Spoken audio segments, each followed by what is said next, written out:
Welcome back to the Whispering Hour, where the world sleeps, and stories wake. Tonight's episode drifts into a season, meant for warmth and gathering. Yet somewhere between empty chairs and flickering lights, something waits to be noticed. Now, let's begin.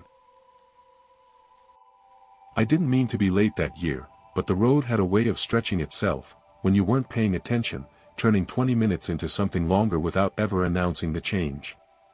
The highway thinned as the afternoon wore on, lanes bleeding into one another until the pavement felt less like a direction and more like a suggestion. And by the time the sky began to dull into that washed-out amber that comes before night, I realized I'd missed the last familiar exit. The sign for the town appeared suddenly, half-lit and leaning, the name weathered down to a few readable letters, and I took it more out of fatigue than intention. The car rolled through a stretch of road that felt forgotten, storefronts closed or boarded, windows reflecting my headlights back at me like dull eyes. When I finally saw the gas station, it looked less like a place meant to serve anyone, and more like something that had been left behind on purpose. The pumps were old, their paint peeled down to dull metal, and the building itself sagged slightly, as if tired of holding its own shape. Still, the lights were on, and I told myself that was reason enough to stop. Inside, the air smelled faintly of dust and old oil, with something sweeter underneath that I couldn't place. The clerk barely looked up when I entered, just gave a small nod as if he'd been expecting me and returned to the magazine he was pretending to read. The shelves were stocked in that particular way rural places tend to be, where nothing quite matches and everything looks like it's been there longer than it should have. I grabbed a bottle of water and set it on the counter, feeling the quiet stretch out around us. The clerk rang it up without speaking, his fingers moving with slow certainty, and when he finally met my eyes there was a moment of recognition there, that made my stomach tighten. Not recognition of me, exactly, but of something I hadn't realized I was carrying. When I stepped back outside, the air had cooled sharply, the kind of temperature drop that makes you aware of your skin. The sun was almost gone now, leaving the sky bruised and heavy. I leaned against my car for a moment, drinking the water and letting the silence settle. That was when I noticed the other vehicle parked at the edge of the lot, far enough away that I hadn't seen it at first. An older sedan, dust-caked and dark, its windows reflecting nothing but the fading light. It hadn't been there when I pulled in, I was sure of that. The space around it felt wrong somehow, like the air had been folded around it rather than disturbed. I told myself it didn't matter. Places like this collected cars the way they collected stories, and not all of them needed explanations. Still, as I got back into my own car, I couldn't shake the sense that something had shifted while I wasn't looking. The road ahead stretched out empty and obedient, but when I checked the mirror before pulling away, the gas station looked smaller than it should have, almost retreating into the dark behind me. For a moment, I had the unsettling impression that if I didn't leave right then, something would decide for me that I was staying. The engine turned over, the headlights cut through the night, and I drove on, telling myself it was nothing more than a long day and a tired mind. But as the miles passed, I couldn't shake the feeling that the stop had been less of a pause and more of an introduction, and that whatever had noticed me back, there hadn't needed much time to decide I was worth remembering. The road didn't feel the same after that, even though it looked exactly as it had before. The pavement unspooled ahead of me in a straight, obedient line, the headlights carving a narrow tunnel through the dark. I drove for a long time without touching the radio, without adjusting the mirrors, without checking the time. The sense of being observed hadn't followed me, exactly, but it lingered in the way a smell clings to fabric, long after the source is gone. Every few miles I caught myself glancing at the rearview mirror, half expecting to see another pair of headlights keeping a careful, consistent distance behind me. But the road remained empty, stretching and folding back into itself, like a thought that refused to finish forming. It wasn't until I reached the next town, that I noticed something was off. The lights were on, businesses open, traffic moving at a comfortable pace, yet the place felt curiously hollow, as if everything had been set up recently, and no one had bothered to settle into it yet. I pulled into a diner on the edge of the road, the kind with a long counter and cracked vinyl booths, and took a seat near the window. The waitress poured coffee without asking and slid the mug toward me with a practiced motion, that suggested she'd done it 1,000 times before. "You passing through?" she asked. I nodded. Just needed a break. She gave me a look that lingered a second too long, then nodded as if that confirmed something she'd already suspected. That's what most people say. The coffee was strong, bitter, grounding. I sipped it slowly, letting the warmth settle. Around me, conversations drifted in low tones, indistinct and unfinished. No one seemed in a hurry to leave, but no one looked truly settled either. I had the uncomfortable sense of being in a waiting room, where no one remembered what they were waiting for. When I paid and stood to go, the waitress stopped me with a hand on the counter. "You headed east?" she asked. "Yes," I said, though I wasn't entirely sure anymore. She nodded, satisfied. "Then don't rush. It has a way of sorting itself out." Outside, the air felt heavier than before, pressing in from all sides. I got back into the car, and drove until the town lights faded in the mirror, replaced by open road and darkness. Somewhere along that stretch, the radio flickered on by itself, not with music, but with a soft wash of static, that rose and fell like breathing. I reached to turn it off, but my hand hesitated when a voice surfaced beneath the noise, too low to make out words, too steady to ignore. It wasn't speaking to me, it sounded like it was speaking around me, filling the space I was passing through. I turned the radio off and drove in silence, the hum of the engine suddenly too loud. The sense of being guided returned, subtle but insistent, as if the road itself had begun making small suggestions. "Take this curve slower, stay in this lane, don't stop here." None of it felt threatening, but none of it felt accidental either. By the time I saw the next set of lights ahead, my hands ached from gripping the wheel too tightly. The sign welcoming me to the town flickered, the name half burned out and unreadable. I slowed without thinking, heart beating harder than the situation seemed to warrant. Something told me that if I went any farther, the choice to turn back would no longer feel like a choice at all. I pulled over just past the sign, the car idling while the engine ticked softly beneath the hood. The town ahead looked ordinary enough, low buildings, dim streetlights, a few parked cars, but the longer I sat there, the more it felt like a place waiting to be entered rather than discovered. Nothing moved. No wind, no distant traffic. Even the insects had gone quiet, as if sound itself had decided to step back and observe. I shut the engine off. The silence that followed was heavier than any noise, thick enough that I could feel it pressing against the windows. For a moment, I considered turning around, letting instinct do what it had been trying to do since the gas station. But something else settled in its place, a calm that didn't feel earned. The sense that if I drove forward now, I wouldn't be making a choice so much as completing one. I stepped out of the car. The air carried a faint scent of dust and something older, like dry wood that had been warmed too many times. The road ahead curved gently, disappearing between darkened storefronts, whose windows reflected nothing back at me. I walked a few steps forward, then stopped. My footsteps sounded louder than they should have, each one landing with a finality that made the quiet feel intentional. That was when I realized there were no street signs. No names, no numbers, just buildings arranged with the confidence of something that didn't need to explain itself. A light flickered on in one of the windows ahead, then another. Not in sequence, not chaotically either. More like a slow acknowledgement. I felt the strange certainty that if I kept going, I wouldn't be lost, I would be placed. The thought should have frightened me. Instead, it brought a sense of relief I hadn't felt in a long time. I took another step, then another, until the sound of my shoes on the pavement became the only thing grounding me. My phone vibrated in my pocket. No ring, no alert, just a single vibration, deliberate and controlled. I took it out and saw nothing on the screen. No message, no missed call, just a brief reflection of my face staring back, dim and uncertain. Somewhere behind me, the engine of my car clicked as it cooled, metal contracting in the quiet.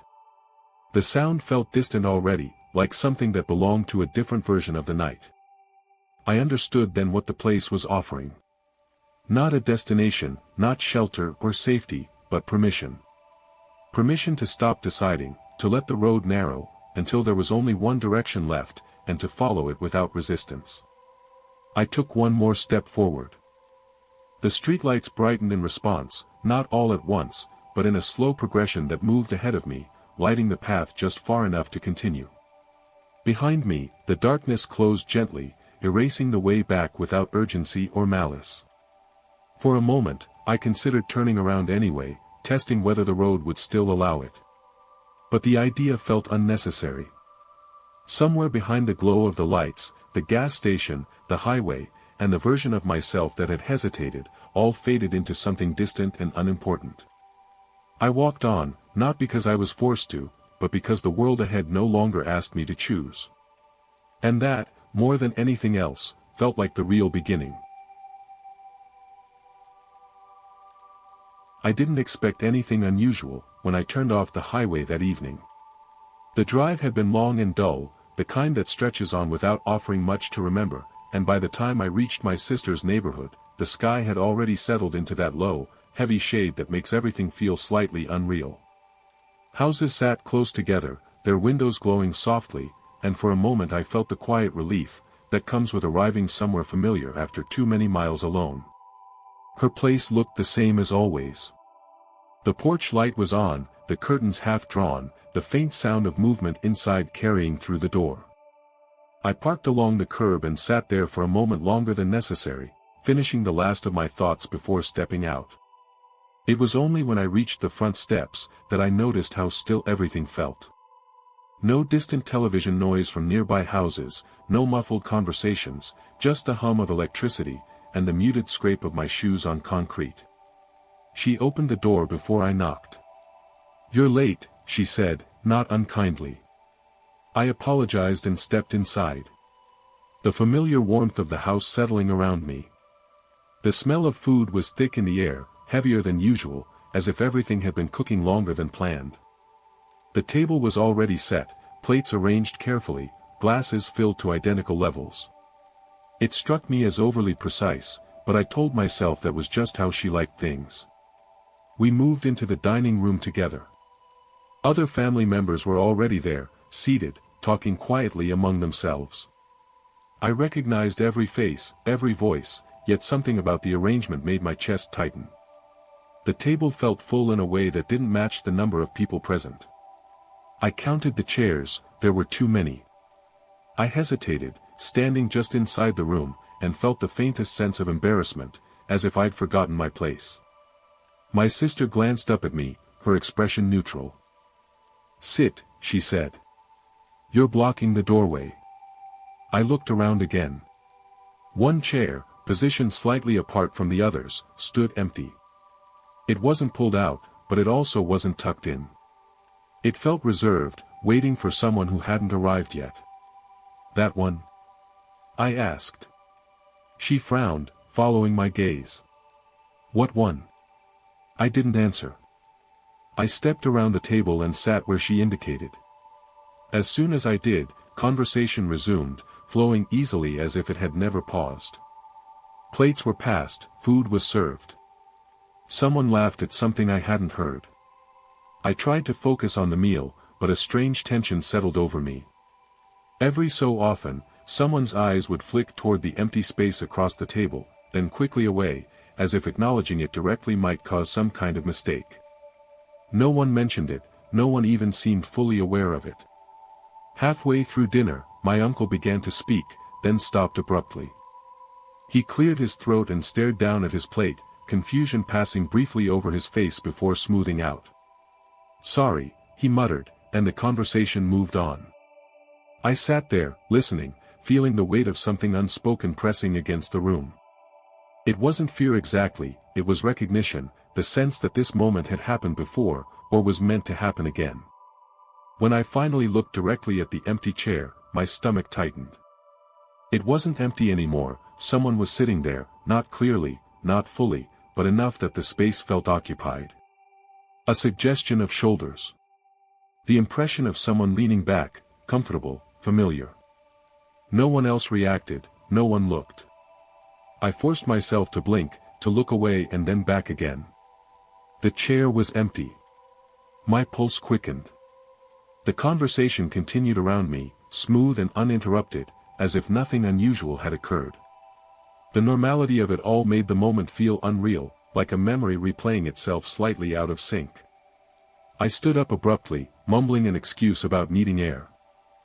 No one stopped me, no one asked if I was alright. As I stepped out onto the porch, the night air felt colder than before, sharper, as if it were trying to wake me up. Through the window, I could see my family still eating, talking, laughing softly, completely unaware of the extra presence that had brushed past them. For the first time that evening, I understood that whatever had joined us at the table hadn't come to be seen, it had come to be included. And I had just taken the seat it wanted. I stayed outside longer than I needed to, letting the cold work its way through my jacket, until my thoughts slowed enough to line up again. From the porch, the house looked unchanged, warm light filling the windows, shadows moving gently behind the curtains as people shifted in their seats. Nothing about it suggested that anything was wrong. If I hadn't been inside moments earlier, I might have believed it myself. When I finally went back in, the air felt thicker, as if the room had been sealed while I was gone. Conversation dipped for a second and then resumed, smooth and practiced. Someone had refilled my glass. My plate had been moved slightly, angled toward the place I'd left empty. No one mentioned my absence. I took my seat carefully, aware of the space beside me, of the way the air there felt heavier, resistant, as if something occupied it without taking form. The chair didn't creak when I sat down this time. It didn't shift, it felt settled. The meal continued with an odd, deliberate rhythm. People spoke in full sentences that never quite connected, each topic fading before it could lead anywhere. Laughter came easily, but it didn't linger. Every sound seemed rehearsed, repeated from memory rather than impulse. I realized then that no one was really reacting to anything being said. They were performing the idea of conversation. I watched my sister closely. Her movements were precise, economical. When she reached for a serving dish, she paused for half a second, as if waiting for permission, then continued. The same hesitation appeared in everyone else, a collective breath held before every action. The longer I watched, the clearer it became that the house itself was setting the pace. Not controlling, exactly, but guiding. Allowing things to happen only when they fit some unspoken order. At one point, my uncle turned to me and asked, "Did you remember to lock the door?" The question landed strangely. I didn't remember locking it. I didn't remember unlocking it either. "I think so," I said. He nodded, satisfied, and returned to his meal. A dull pressure built behind my eyes, the kind that comes from trying to recall a dream too clearly. I glanced toward the empty chair again. It was still there, still subtly wrong, its presence felt more than seen. This time, I noticed something else. The space around it felt warmer, almost insulated, as if it were holding on to heat, the way a recently occupied seat would. I looked down at my hands. They were steady, too steady. A quiet realization began to form, slow and unwelcome. The reason no one questioned the extra place wasn't because they hadn't noticed it, it was because it had always been part of the arrangement. The chair wasn't waiting for someone to arrive, it was waiting for someone to notice. The conversation drifted, looping back on itself. Stories repeated with slight variations. Laughter came a second too late. Time didn't move forward so much as it circled, brushing the same moments over and over, until they felt worn thin. At some point, I realized I hadn't heard the front door open or close in a long while. No one had arrived, no one had left. The house felt sealed, suspended between moments. I pushed my chair back slowly.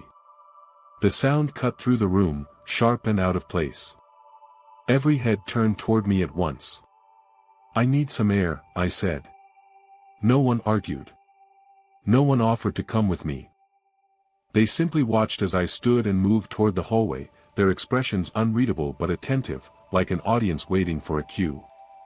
As I reached the door, a quiet certainty settled over me, heavier than fear. I understood then that the house wasn't keeping me there by force, it was waiting to see if I would choose to stay. And the worst part was how easy it would have been to do exactly that.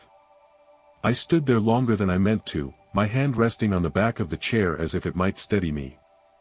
The room had settled into a quiet that felt deliberate, the kind that comes after a decision has already been made.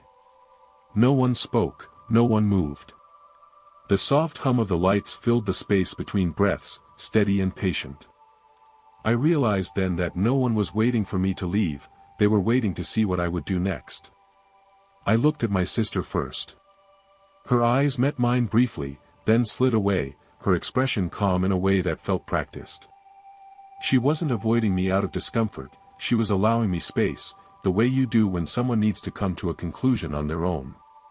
The rest of the table followed her lead, continuing to eat, to sip, to exist within the structure of the evening, as though nothing were out of place. The chair beside me felt warmer now, the air around it faintly disturbed, like a seat recently vacated. I didn't see anything there, but I could sense a presence in the same way, you sense someone standing just behind you without turning around. It wasn't threatening, it wasn't even curious, it simply waited. A thought surfaced then, quiet but persistent, this wasn't the first time I'd been here. Not in this house, perhaps, but in this moment. The feeling was unmistakable, like recognizing a path you've walked in the dark more than once. The pauses in conversation, the way the room seemed to hold its breath, the ease with which everyone accepted the empty space, as part of the arrangement. It all felt rehearsed, not by them, but by something older than memory. I pulled my chair back slowly and stood. The movement drew their attention, but no one tried to stop me. My sister's eyes met mine again, softer now, almost understanding. "You don't have to go," she said gently.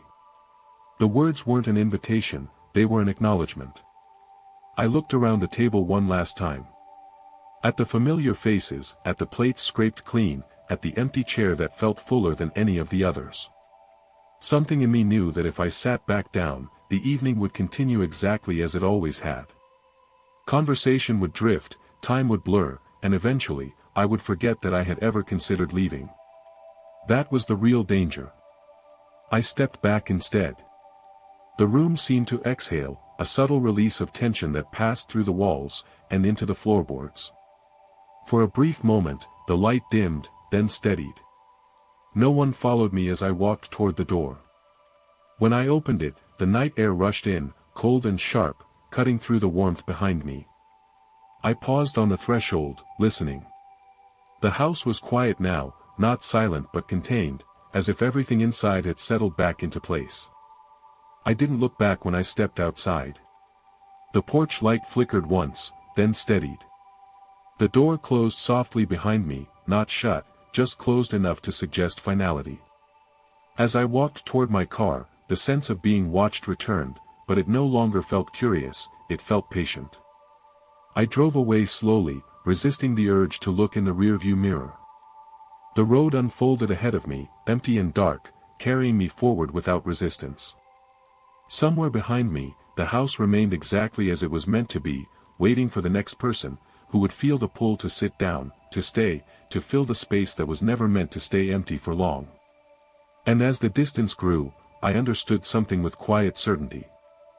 Some places don't trap you by force, they simply make leaving feel unnecessary. The invitation arrived without a name, slipped through the mail slot, sometime between night and morning. I didn't hear it land, only noticed it when I opened the door, and nearly stepped on it. A plain white envelope resting on the mat like it had always been there. No stamp, no return address, no handwriting I could recognize. Just my address written carefully in ink that looked slightly too dark, as if the pen had been pressed harder than necessary. I stood there longer than I should have, holding it, listening to the quiet of the hallway. The building was old enough that sounds traveled easily, yet nothing moved beyond my door. No footsteps, no elevator hum, not even the distant television noise, that usually leaked through the walls. It felt as though the building itself was holding its breath. Inside, I placed the envelope on the kitchen counter, and stared at it while the kettle heated, the low hiss of it filling the silence. I told myself I'd open it after my coffee, then after I sat down, then after I finished checking my phone. But when I finally picked it up, it felt warm, as if it had been resting in someone's hands moments before. The card inside was simple. Heavy paper, no decoration, just a few neatly written lines. Thanksgiving dinner. You're expected, please don't be late. There was no address, no time, no signature. And yet, as I read it, I knew exactly where it meant. The house sat at the end of a street I hadn't driven down in years, one of those quiet stretches where the trees leaned too close together, and the streetlights never quite worked properly. I recognized it immediately, though I couldn't remember the last time I'd been there. The place looked unchanged, porch light glowing softly, curtains drawn, everything in its proper place. I parked across the street and sat in my car, hands resting on the steering wheel, listening to the engine tick as it cooled. A part of me wanted to turn around, to let the invitation remain unanswered. Another part, quieter but more insistent, reminded me that I had already come this far. When I stepped onto the porch, the door opened before I knocked. Inside, the air was warm and thick with the smell of food. Not fresh, exactly, but settled, as though the house had been holding the scent for some time. A long dining table stretched through the center of the room, set carefully with plates and glasses. Everything looked intentional, thoughtful, prepared. Someone called my name from deeper inside the house, their voice familiar enough to be unsettling. Just in time, they said. I moved forward slowly, every step echoing louder than it should have. Chairs were already pulled out, spaced evenly, as if measured. One seat, near the end of the table, stood slightly apart from the rest, angled just enough to be noticeable. I hesitated beside it. You can sit there, the voice said gently, not turning to look at me. I glanced around, searching for the speaker, but saw only the backs of chairs, and the soft glow of light reflecting off polished wood. The house felt full in the way a held breath feels full, waiting for release. I sat down. The chair felt warm beneath me, as though someone had only just stood up. Around the table, the others began to move, to speak, to lift utensils and pour drinks. No one acknowledged my arrival, yet nothing about my presence seemed out of place. As the meal began, I noticed something unsettling. Every time I tried to recall how I had gotten there, my thoughts slid away, refusing to form a complete picture. The drive, the door, even the moment I stepped inside all felt smudged, like fingerprints on glass.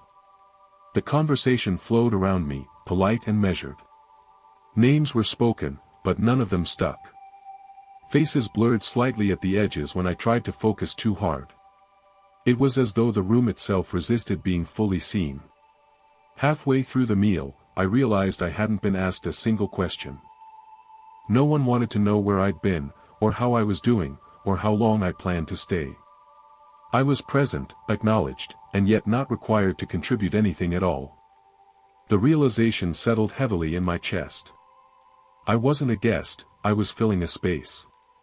And somewhere beneath the quiet clink of cutlery, and the soft murmur of conversation, I began to understand that this dinner wasn't meant to welcome me, it was meant to keep me. The meal continued in a way that felt carefully rehearsed, as if every movement had been practiced long before I arrived.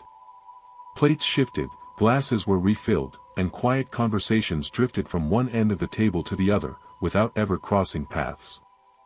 I listened more than I spoke, not because I felt unwelcome, but because no one seemed to expect anything from me.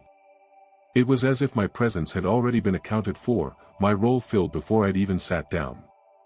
I tried to focus on the food, on the physical reality of it, grounding myself in small details. The texture of the bread was soft but slightly stale, the kind that had been warmed just enough to seem fresh.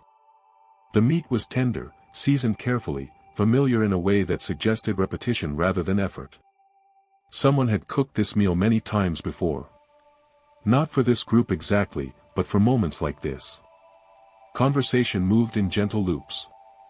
Someone mentioned the weather, another replied with a comment about the road conditions, and then the subject drifted somewhere else without ever settling. I noticed that no one asked direct questions. Statements were offered, acknowledged, and allowed to fade. It felt less like a gathering, and more like a performance everyone knew by heart.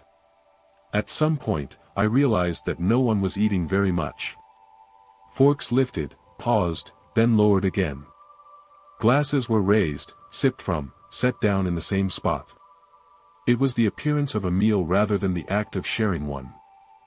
I wondered how long this had been going on before I arrived, and whether anyone had actually been hungry to begin with. My attention drifted back to the empty chair beside me. I tried not to look at it directly, but its presence tugged at the edge of my awareness. The space felt occupied in a way I couldn't explain, like sitting next to someone in a dark room and sensing their breathing without hearing it. I shifted slightly, and for a moment, I could have sworn the chair shifted too, adjusting in response. A quiet discomfort settled in my chest, slow and persistent. I thought of standing, of excusing myself, but something held me in place. Not fear exactly, but a sense of etiquette, as though leaving mid-meal would be rude, or worse, disruptive. The idea that manners could matter more than instinct unsettled me deeply. Across the table, my sister glanced up and met my eyes. There was something careful in her expression, a kind of practiced calm that didn't quite reach her eyes. "You look tired," she said. "I'm fine," I replied automatically. She nodded, accepting the answer without question, and turned back to her plate. The conversation resumed, flowing around us as if nothing had been said. I realized then, that the entire evening operated on that same unspoken agreement: nothing would be addressed directly. Everything would be acknowledged just enough to move past it. The longer I sat there, the more the room seemed to close in on itself. The walls felt closer, the ceiling lower. Even the light seemed to dim, not suddenly, but gradually, like the world easing into a quieter mode. I became acutely aware of my breathing, of the sound it made, of how loud it seemed in the careful silence. I glanced again at the empty chair. This time, I could almost see the impression of someone sitting there, the faint dip of weight, the suggestion of a shoulder leaning forward. I didn't blink, I didn't look away. I told myself that if I acknowledged it, truly acknowledged it, something would happen that I wouldn't be able to undo. A strange thought surfaced then, uninvited but persistent: maybe the chair wasn't empty, because someone had left. Maybe it was waiting for someone to finish taking their place. The realization made my stomach tighten. I looked down at my hands, at the way they rested on the table, steady and familiar. I wondered how long I had been sitting there, and whether anyone would notice, if I stopped participating altogether. The room felt patient. Not hostile, not urgent, just waiting. And for the first time since I'd arrived, I had the unsettling sense that the house wasn't watching me anymore, it was listening. I don't remember deciding to leave the table, I only remember realizing I was standing. The movement felt delayed, as if my body had taken a moment to catch up to a thought I hadn't fully formed yet. The chair shifted behind me, making a soft sound that drew no reaction from anyone else. Conversations continued, steady and calm, voices overlapping just enough to blur together. No one looked up, no one acknowledged the change. I took a step back, then another, moving carefully, as though the room might resist if I moved too quickly.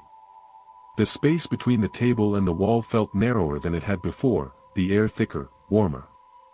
My breathing sounded loud in my own ears, every inhale a reminder that I was still separate, still capable of choosing. I reached the edge of the room and paused. The house felt attentive now, as if it were listening for something from me. Not waiting, not demanding, just aware. I had the strange certainty that if I turned around, if I sat back down, the evening would continue exactly as it was meant to. The conversation would loop gently forward. The chair would accept me without comment. The feeling of wrongness would soften, until it felt like belonging. I looked at the faces around the table one last time. They were calm, comfortable. Not trapped, not afraid, simply settled. Whatever had drawn them here hadn't forced them, it had waited. That was the part that frightened me most. I reached for the door and felt the cool metal of the handle beneath my palm. For a brief moment, nothing happened. The room seemed to hold its breath. Then, slowly, the latch gave way. Cold air spilled in, sharp and clean, breaking the warmth of the dining room like a held note finally released. I stepped outside without looking back. The night greeted me with quiet indifference. The street was empty, the houses dark, the world returned to its proper scale. As I walked away, I expected to hear the door open again, or footsteps following, or my name being called softly from behind me. None of it came. When I reached my car, I paused and glanced back at the house. From the outside, it looked perfectly ordinary, just another home settling into the evening. Light glowed softly through the windows, steady and contained. For a moment, I thought I saw movement at the table, a shape passing behind the glass, taking a seat that had been waiting all along. Then the curtains shifted, and the view was gone. I drove away slowly, resisting the urge to check my mirrors too often. The road stretched ahead, empty and quiet, and for the first time that night, I felt the weight of what I'd left behind lifting, just a little. But even as the house disappeared from view, I knew something had changed. Not the world, just the way it would recognize me from now on. The first thing I noticed was that the house smelled wrong, not rotten, not unpleasant, just wrong in a way that made the air feel borrowed. Like the warmth inside didn't belong to the space, but had been left behind by someone who hadn't returned to claim it. I stood on the front step longer than I meant to, hand resting against the doorframe, listening to the quiet press in around me. No wind, no distant traffic, just the faint hum of electricity somewhere deep inside the walls. The house had belonged to my aunt. At least, that was what everyone said. She had lived alone for years, rarely visited, rarely mentioned. When the call came saying she'd passed and the place needed to be cleared before winter, no one argued when I volunteered. It felt easier to handle it myself than to explain why I didn't want anyone else there. The key turned stiffly in the lock, protesting before giving way. Inside, the air was warmer than expected, carrying a faint scent of dust and old fabric. The lights came on with a soft delay, revealing a living room that looked almost untouched. Furniture covered in plastic, picture frames lined carefully along the walls, every surface arranged with quiet intention. Nothing felt abandoned, it felt paused. I stepped further in, my footsteps muffled by thick carpeting. The house held sound in a strange way, as if it preferred to keep things close. Each movement felt absorbed rather than echoed. I set my bag down near the door and took a slow look around, noticing how every object seemed positioned just slightly off-center, as though someone had been adjusting things, and simply stopped halfway through. The dining room table was already set. That was the first thing that made my chest tighten. Plates, glasses, silverware, everything laid out neatly for more than one person. There were no signs of dust, no indication that the table had been sitting untouched for months. The place settings were symmetrical, careful, waiting. I told myself it was old habit. My aunt had always been meticulous, she liked things ready, even when no one was coming. Still, I stood there longer than necessary, counting the chairs, then counting them again. One too many, always one too many. I moved through the house slowly, opening doors, checking rooms, trying to convince myself that order didn't mean occupancy. The bedrooms were made, the closets organized, the bathroom stocked as if someone might use it any moment.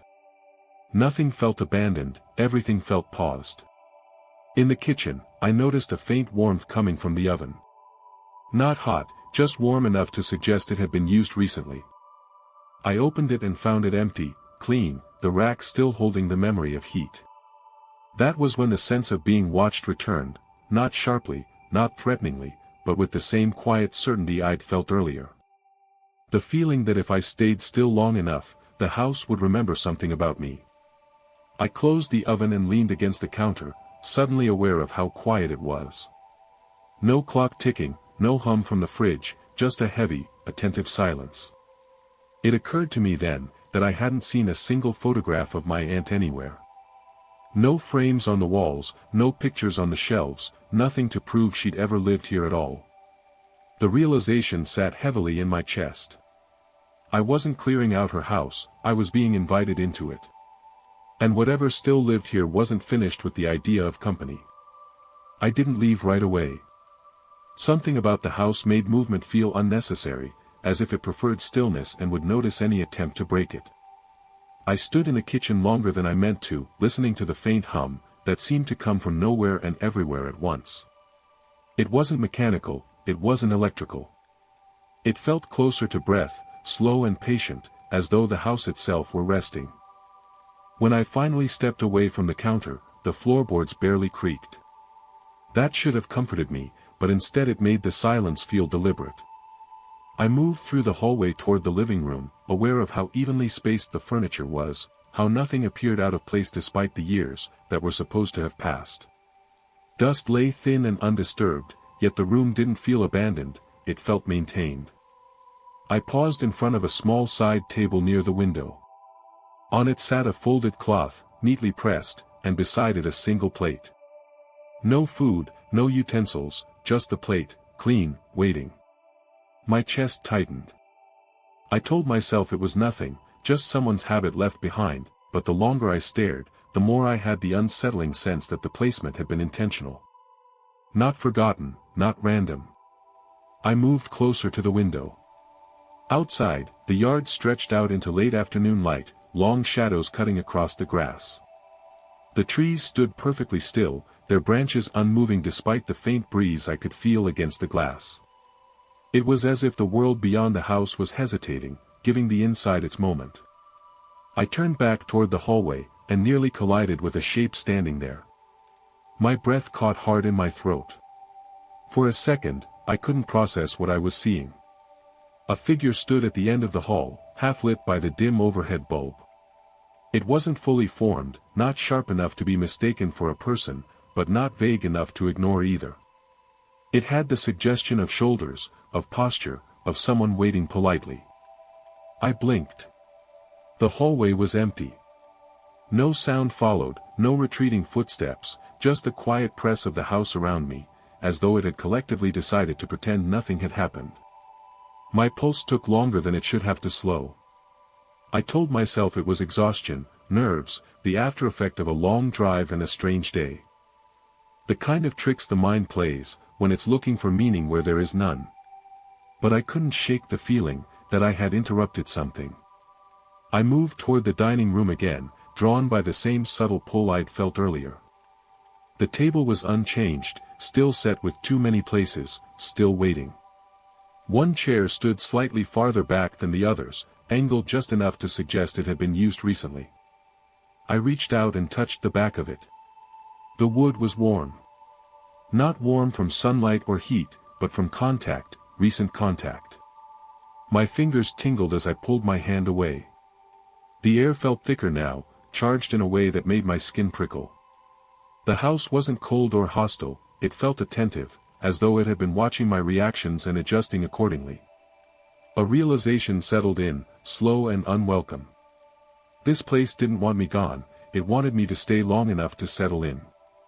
Long enough to stop questioning why things were arranged the way they were, long enough to forget that the house hadn't been mine to begin with. Somewhere deep inside the structure, something shifted. Not a sound exactly, more like a change in pressure, the way a room feels when someone else enters it.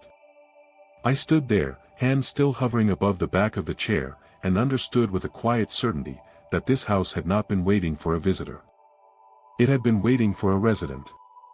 I didn't sleep that night, not because I was afraid to close my eyes, but because the house never fully let me forget it was there. Every sound carried intention. The soft creak of wood as the temperature shifted, the distant sigh of air moving through old vents, the faint settling of walls that felt less like age, and more like awareness.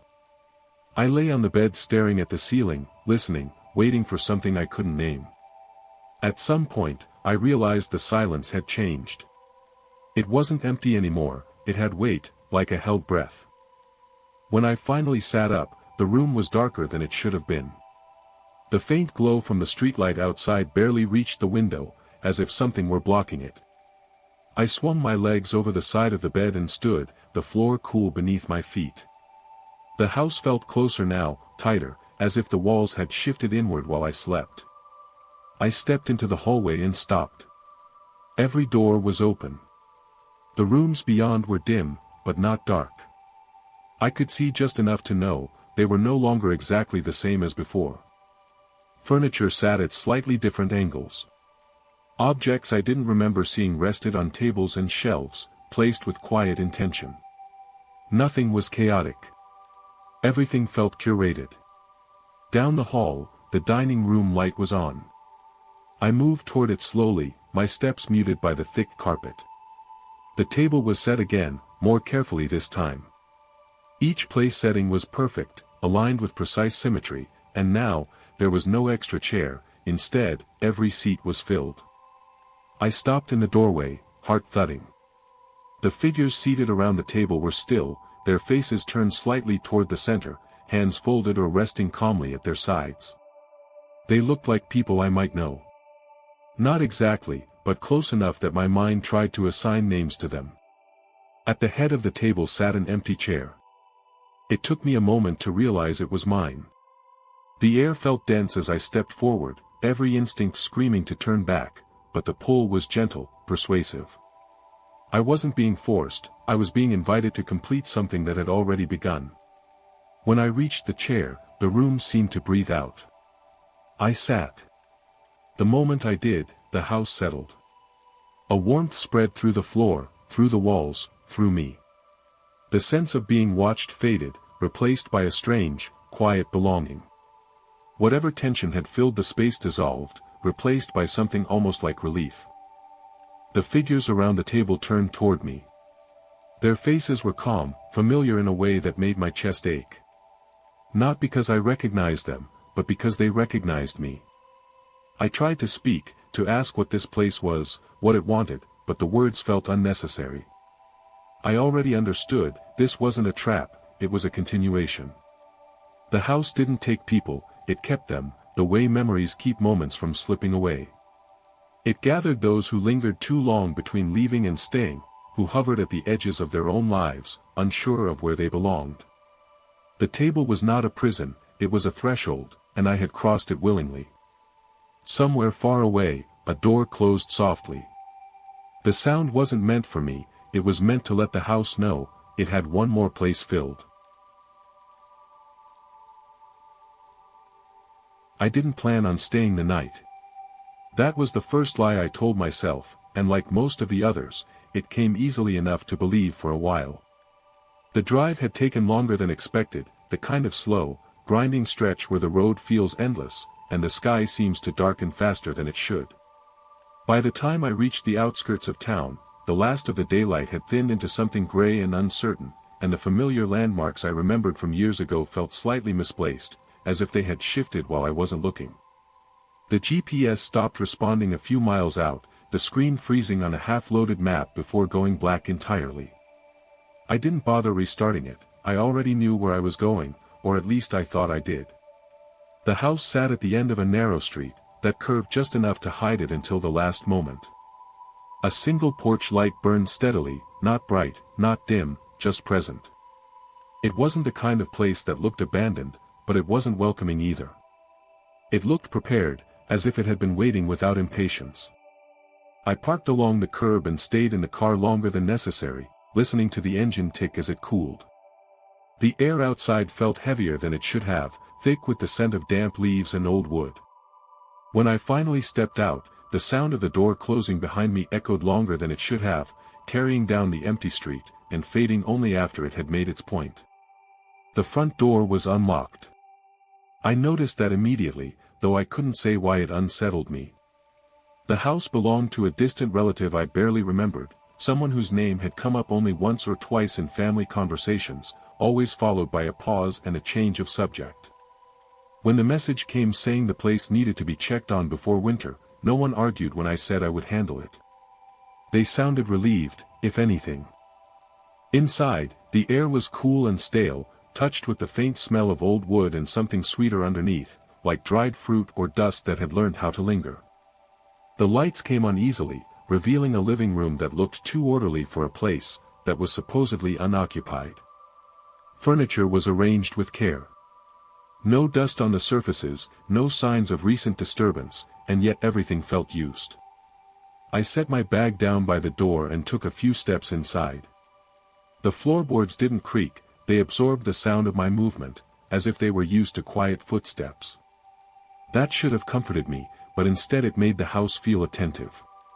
The dining room came into view next, and with it the table. It was set. Not elaborately, not for a crowd, but deliberately. 2 place settings, opposite each other. Plate centered, silverware aligned, glasses placed with measured precision. Nothing extra, nothing missing. I stood there for a long moment, staring at the empty chairs, feeling the same unease I'd felt in other places, that didn't want to be alone. A strange thought crossed my mind then, quiet and unwelcome. This wasn't a place waiting for someone to arrive, it was a place waiting for someone to stay. The realization settled over me slowly, heavy but calm. I hadn't been invited for dinner, I'd been expected to sit down. And somewhere in the quiet of the house, I had the unsettling sense that the other seat wouldn't remain empty for long. I didn't sit down right away.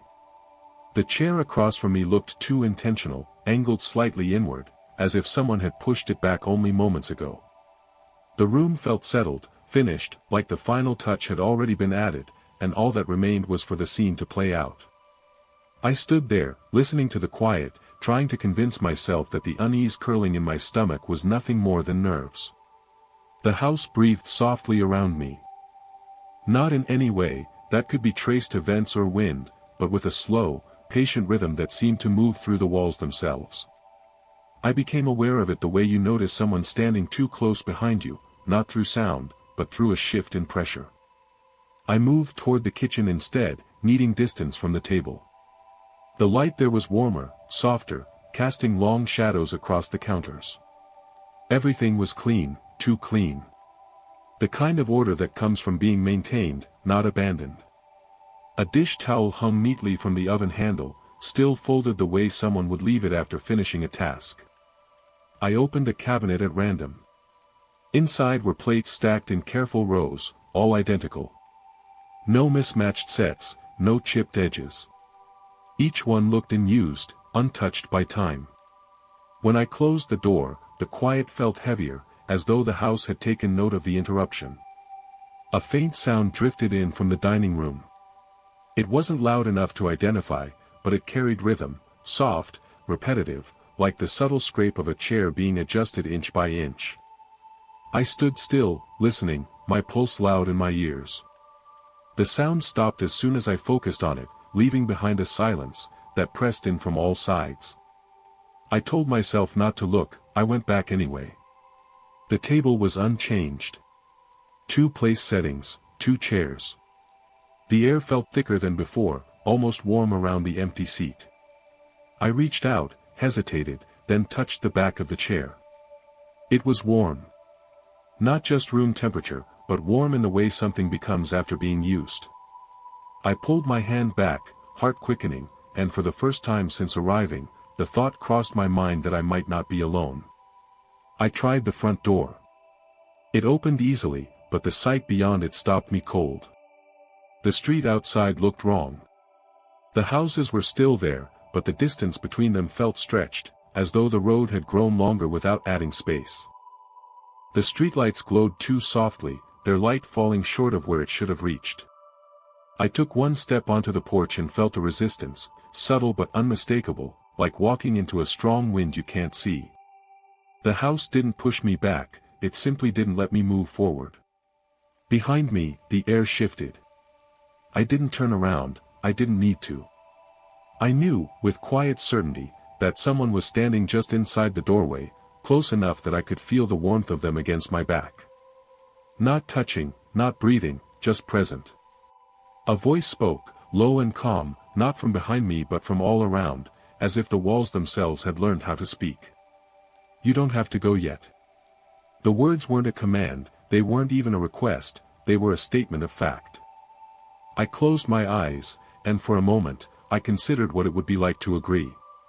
To stop resisting the strange pull of the place, to let the night continue without questioning it. The house felt ready to accept that answer, and that terrified me more than anything else. I stood there longer than I should have, my hand hovering inches from the door, aware that the moment I made a decision, the house would accept it without hesitation. There was no tension in the air, no threat, no sense of being chased or trapped. That was what made it worse. Nothing here needed to rush me, it already knew how this would end. The warmth behind me deepened, spreading through the hallway like a slow exhale. I could feel it at my back, patient and certain, as though the house understood something I was still trying to deny. The quiet pressed in gently, encouraging, reminding me how little effort it would take to stop resisting. I thought about the road outside, the empty stretch of pavement. The long drive back through darkness with nothing but my own thoughts for company. I imagined stopping somewhere unfamiliar, eating alone, waking up in a place that never quite felt like mine. The idea carried a weight I hadn't realized I'd been carrying for years. Behind me, the house waited. Not hungrily, not eagerly, it waited the way something waits, when it already knows the outcome. I turned slowly, the movement feeling heavier than it should have been. The doorway framed the dining room exactly as before, calm and orderly. The table stood ready. The chair nearest the end had been pulled out slightly, positioned with quiet precision. I took a step toward it. The floor didn't creak, the air didn't shift, nothing resisted me. If anything, the space seemed to open, accommodating my movement as if it had been planned. As I reached the table, the room felt warmer, steadier, as though I were stepping into a place where time didn't press so hard. I became aware of how tired I was, not just from the drive, but from years of deciding, choosing, leaving, starting over. The chair waited. I placed my hand on its back and felt the familiar warmth again, unmistakable now. Not imagined, not residual. The warmth of recent use, of belonging. When I sat, the house responded. Not with sound, but with relief. The tension dissolved, replaced by a sense of completion so profound, it nearly brought tears to my eyes. The room felt balanced, as if something essential had finally been restored. The air moved differently now, circulating freely, no longer holding its breath. Across the table, I noticed shapes resolving into faces, subtle and indistinct, yet unmistakably present. They did not stare, they did not smile, they simply acknowledged me, the way one does when a long-awaited piece has finally been set in place. A thought rose gently in my mind, not in words but in understanding.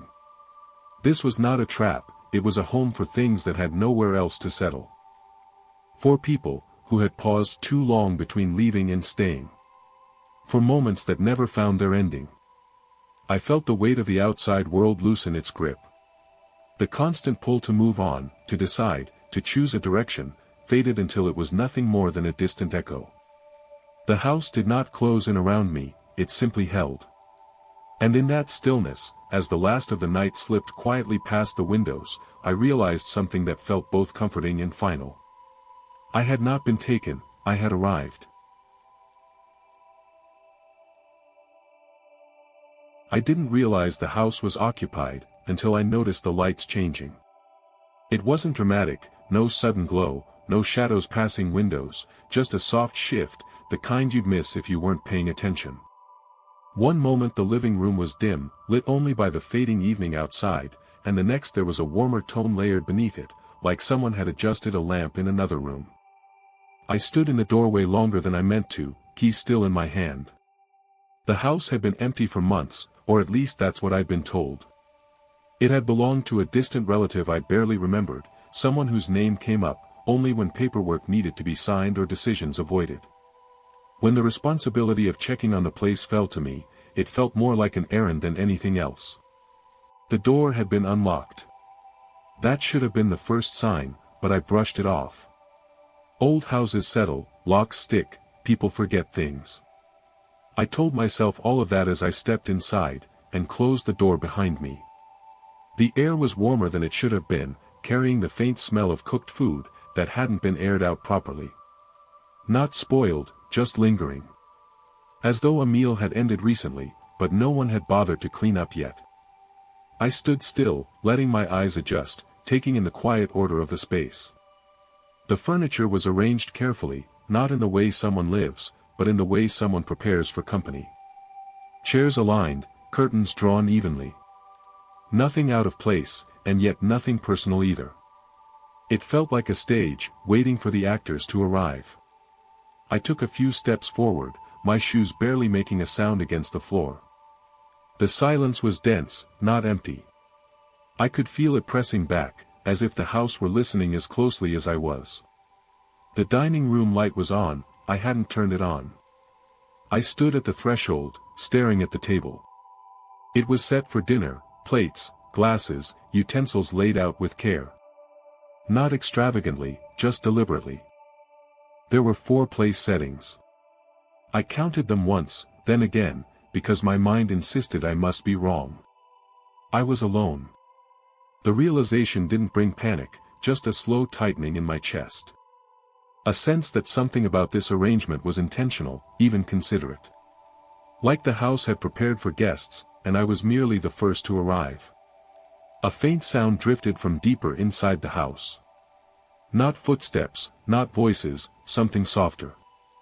The gentle shift of weight on wood, perhaps, or the quiet scrape of a chair being adjusted. I stayed where I was, unwilling to break the stillness. The air felt warmer now, more contained, as if the house were closing itself around me in careful layers. Somewhere, not far away, something moved again, and I had the unmistakable feeling that whatever lived here had already decided where I belonged. I stayed where I was for a long time, listening to the house breathe. It wasn't a sound exactly, more a sense of movement beneath the quiet, like a slow current passing through walls and floorboards. The air felt warmer now, heavier against my skin, carrying a faint trace of something cooked long ago, and never fully aired out. I told myself it was just my imagination responding to unfamiliar space, but the thought didn't settle the way it should have.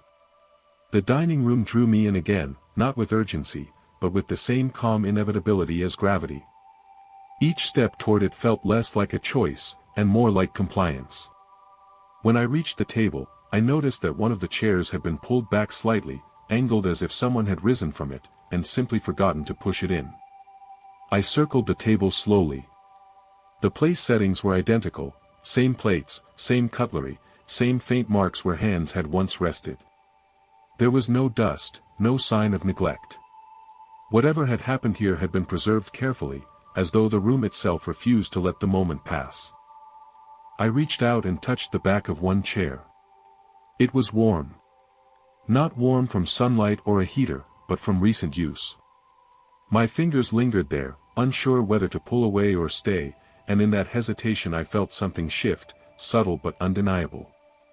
The house seemed to respond, as if it had been waiting for acknowledgement. A soft sound drifted through the hallway behind me, like fabric brushing against fabric. I turned slowly, heart beginning to thud in my chest. The hallway was empty, but the air felt disturbed, carrying the sense that someone had just passed through it. I swallowed and spoke aloud, my voice sounding smaller than I expected. "Hello." The word barely traveled before it dissolved into the stillness. No answer came, yet the silence that followed felt different, denser, attentive. I became aware then of how carefully the space was arranged around me. Nothing was out of place, yet nothing felt accidental. It was as if the house had been waiting for the right number of people to arrive, before settling into itself. And now, with me standing there, something had finally aligned. A low creak came from the floor behind me, deliberate and unhurried. I didn't turn right away. I already knew what I would see. Another chair had been pulled out. It wasn't sudden or dramatic, it was simply there now, positioned as if someone had just risen, and stepped away for a moment. The space behind it felt occupied, warm, patient. I felt my pulse quicken, not from fear exactly, but from recognition. The sense that I had been here before, or would be here again, settled over me with uncomfortable clarity. The house wasn't hostile, it was expectant, and I was beginning to understand that whatever it wanted from me, it had no intention of asking. I stood there longer than I should have, the air around me thick with that quiet expectancy, as if the house itself was waiting to see what I would do next. The warmth in the room had deepened, not uncomfortable, just constant, wrapping around me like a presence that had already decided I belonged here. Somewhere beneath it all, I felt the steady rhythm of the place, slow, patient, unhurried.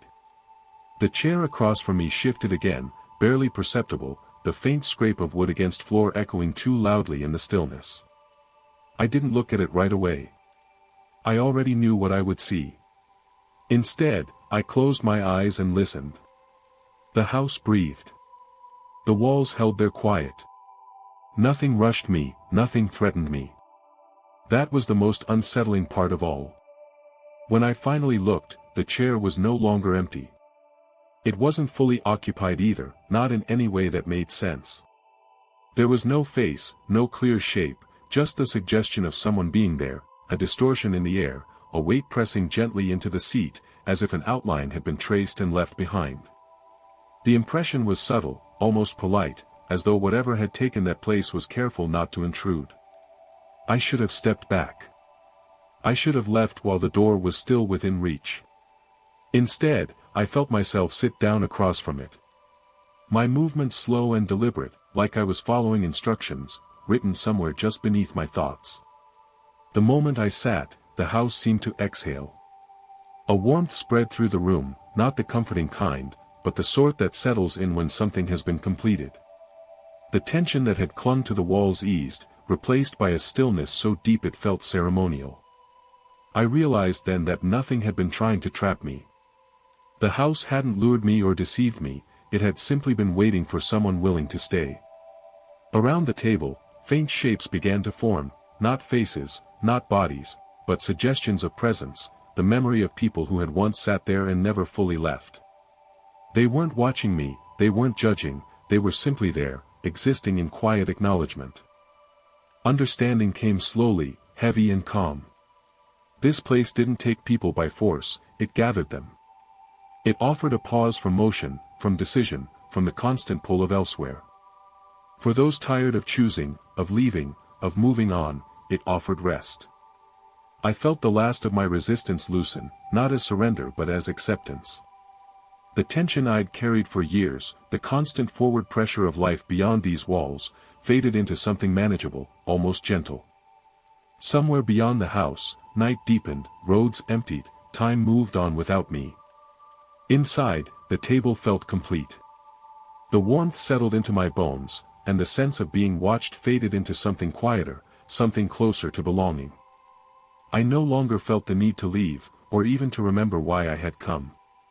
I sat there, listening to the house breathe, and for the first time in a long while, I felt exactly where I was supposed to be. You have been listening to The Whispering Hour. Before you drift back into the dark, let me know in the comments where you're listening from, and which moment stayed with you the longest. Your whispers guide the night still waiting to unfold.